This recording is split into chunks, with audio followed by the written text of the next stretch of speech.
Hey guys, I'm back with another deck profile, and this time it's on a deck I actually decided to try out. And it was actually incredibly hilariously and really fun to play. Um, this deck, of course, as you can see from the title, is MegaZoo. This was a build originally that I had gotten from another YouTube video. Think it's like Mario's Gaming World. Yeah. I got the build from him, but essentially I just slowly modified the deck essentially, and now it's like kind of my own version. It's a very kind of like jank build of his essentially, but surprisingly, this deck won me basically almost everything aside from a really close game with my friend who was playing a basically a black Alter S deck essentially.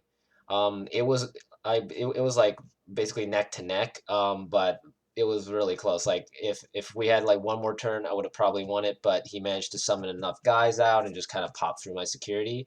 But this deck does run recovery too, so it's pretty busted how it works out. And of course, you can see these brand new sleeves, which are actually the Machine Empire ones, which I did get from a friend. So pretty nice fit for MegaZoo actually. So let's get started with the deck profile. So of course, since you're running a really small blue engine, you run 4 Upamon. Very solid card. Gets you that extra draw, especially if, with MegaZoo. I've actually been able to memory starve my opponent with the blue cards that I have, and it's hilarious because then they have to hard draw, like, or just hard summon a lot of things, and by doing that, Upamon is live, so it's pretty solid. And then of course for the fifth egg, we run Demi Vmon because we still run Vmon in this deck because he is still busted even in MegaZoo. So getting that extra draw for that and Upamon is amazing. And of course, you do run blue option cards, so it's good to have like this in like your hatching zone. That way, you can still use your blue cards. But yeah, no, for those babies, it's pretty solid. You can technically just take this out and run it like this, so then there's consistency, so you're only getting Upamon. But I like having this just in case for like a fifth egg, because maybe the game might go on a little bit, too long, and potentially, you kind of have to slow play. And I actually did have to slow play a little bit, so the fifth egg actually did come in handy a little bit. So that's all for the babies. Then for the rookies, or the level threes in this case, we're running 4 Vmons, of course, because essentially he's here to allow you, to kind of just poke for some security. Um, and I mean, especially since he's so good, people, if he's tapped, everybody will go after him, and usually it's usually a great way to kind of bait your opponent out so that they don't hit your big blocker or whatever. And essentially, they waste an attack on a Vmon. I mean, the main winner of this deck is not Vmon. He's just there as like basically backup. Um, then, of course, for the last rookies, we run 3 Gabumon for the draw.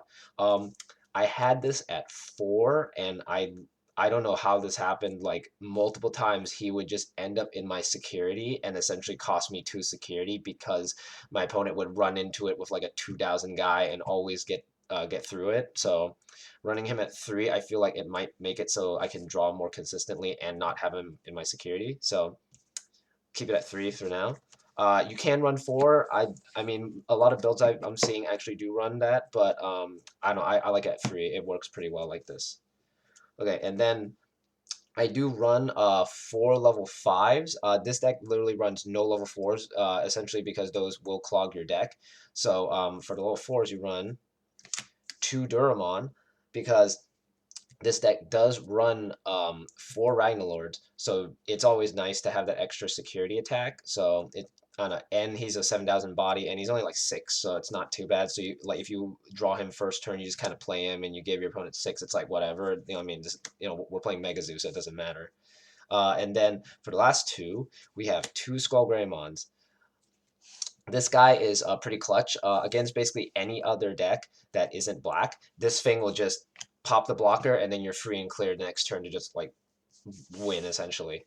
But yeah, right now this current build that I have only runs 4. Originally I was running like 5, maybe like 6, but there was some consistency where I just like couldn't draw into my level 6s sometimes. And I just kept drawing only level 5s, so I'm actually kind of glad I reduced it down a little bit. The majority of the deck will be level 6s, so let's just go into the majority of them. We run exactly 20 of them at the moment.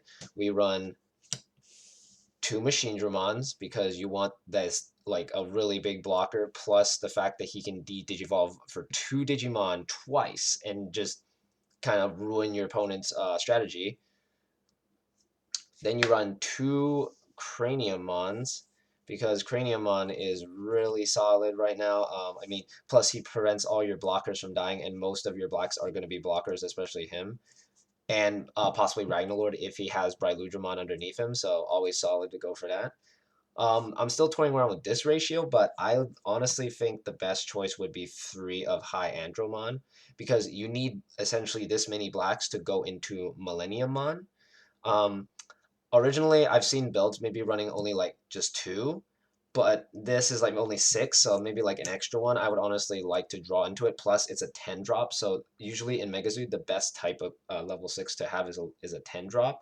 So having him as like the generic dude actually works out really well. So you could just maybe go into Millennium Mon or something else.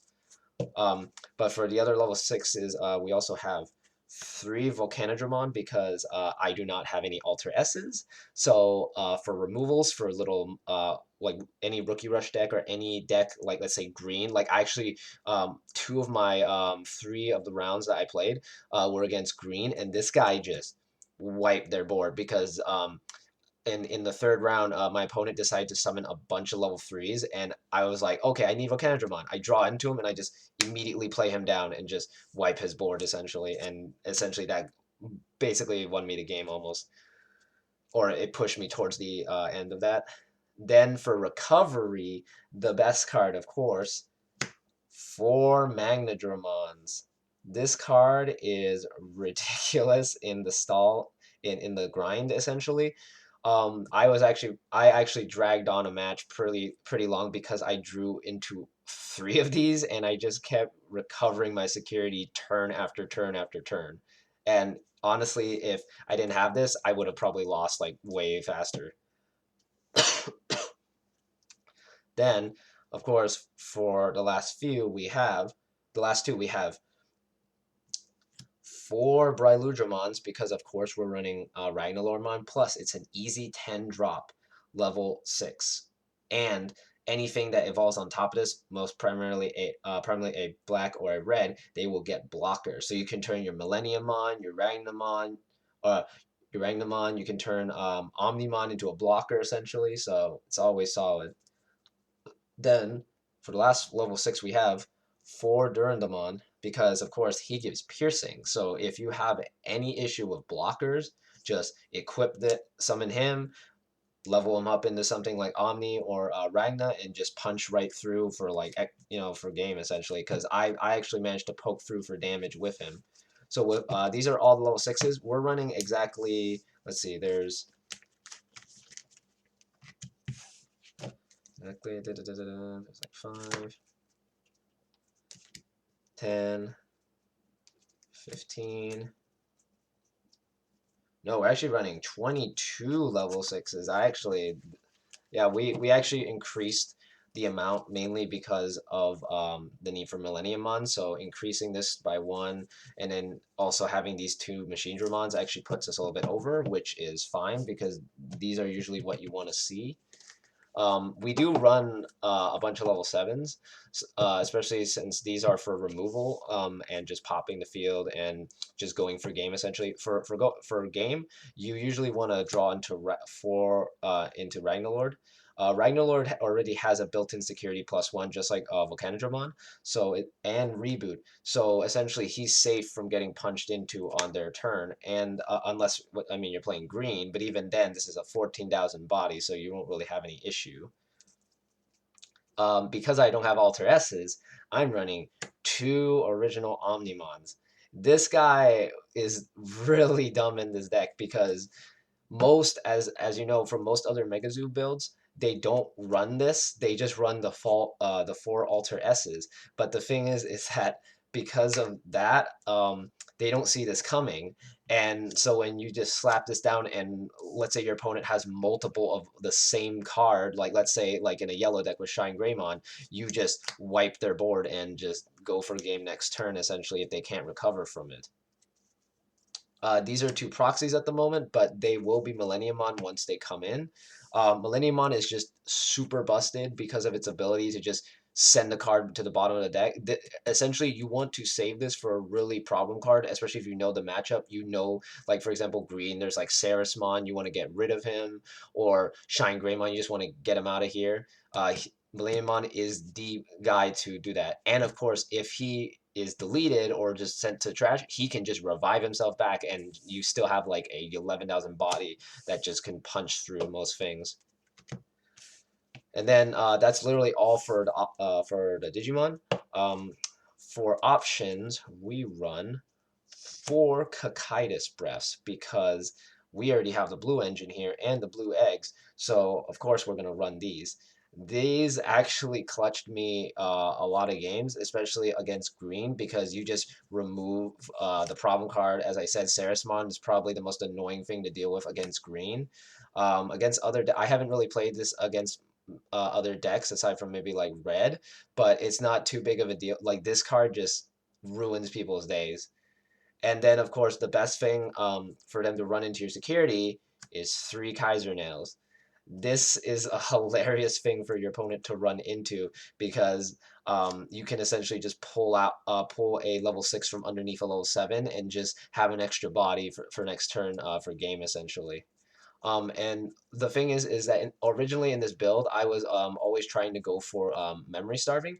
But the thing is that with this deck, after playing it, you honestly don't really need to worry about memory half the time because you're just going to be slapping down a giant guy that can't really be killed half the time. So you're going to be running mainly just 2 tamers, and in this case, I'm running 2 mats at the moment.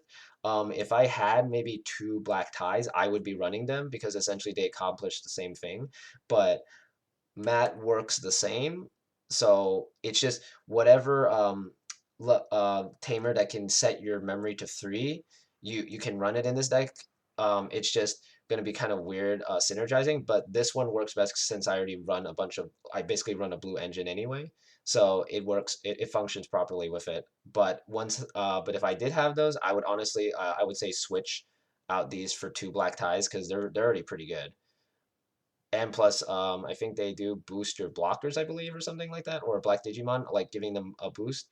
So, but in this case, it's more like if I have a blue Digimon, but it's whatever. Um, that's basically the whole deck. This deck is kind of weird, honestly. Like, especially since I started out playing Rookie Rush, so it's kind of weird how this deck works. It kind of functions the same, where it's just each turn, like for how I played it. I basically just summoned a big guy and just kind of poked for game, essentially, like continuously, especially Ragnalord. I actually managed to wipe out their entire security in like 1 turn before they could even react to what I was doing. I literally told them, "Oh, I'm hitting for like 3 security," and they're like, "What?" And then I had Volcanodramon on the field, and I would just hit for the other 2, and then next turn I just basically won because they couldn't do anything. Because at that point, um, I actually managed to memory starve them somehow. The blue engine is perfect for that because essentially if you just used up like maybe some memory to summon something, you could just use the last bit of it to summon this and put them at maybe like 1 or 2, and that hurts every single deck, of course. So this deck can memory starve, it can recover, it can put insane defense out if you honestly need it. Like honestly, like I would say this deck, um, it's like I know for a fact that it is tier 1 at the moment. Um, I don't know about future sets like set 5 or set 6. I haven't really seen that many MegaZoo decks topping at the moment, but at the moment, this deck is really solid and still works very well. So if you want to try it out, I would highly recommend it. The only problem would be some of the cards are a bit pricey, especially Millenniumon. He is, at the moment of this recording, he is about $35 a copy. So honestly, if you can't afford the Millenniumons, you don't absolutely have to run them. But the Omnimons and the Ragnalords, honestly, I feel like they are a necessity in this deck. Omnimon will be running you about maybe 65 to 75, depending on which version you're running. As I said, I don't have Alter S's, so I have to run the normal version at two, and I only have two copies because they cost $70 at the the copies I got, I had to spend 70 for them. But if you can maybe substitute it, hopefully substitute it with something else, maybe especially now there's the new Chaosmon. Chaosmon could be a good option to replace Omnimon. I'm not sure, but it is very good because it is a black green and it is a level 7, so it could potentially work in the deck. I would have to test that, but honestly, you could go that route as well. Um, this deck, like aside from that, it's not too bad. Honestly, it's just the levels, maybe two of the level 7s that are worth a lot. The rest are pretty easy to get a hold of. I would say this deck is about maybe 150, maybe 200 max. Still cheaper. It's still cheaper than a Yu-Gi-Oh deck, like a competitive Yu-Gi-Oh deck at this point. So, if you want to give this deck a try, I highly recommend it. And honestly, you're gonna have a blast playing this deck. It's funny to just watch your opponent just wonder why you just gave them 10 memory and just sit there on like a big guy. But then once they start losing security and start losing a lot of their guys on the field, then they'll start worrying. Anyway, um, thanks for watching. Like, comment, subscribe, and watch out for the next profile I'm putting down. It'll probably be more red decks because, especially with the next sets coming out, red is going to be pretty powerful. So I might be putting out maybe like a new janky like MegaZoo build. So stay tuned for that. And thanks for watching.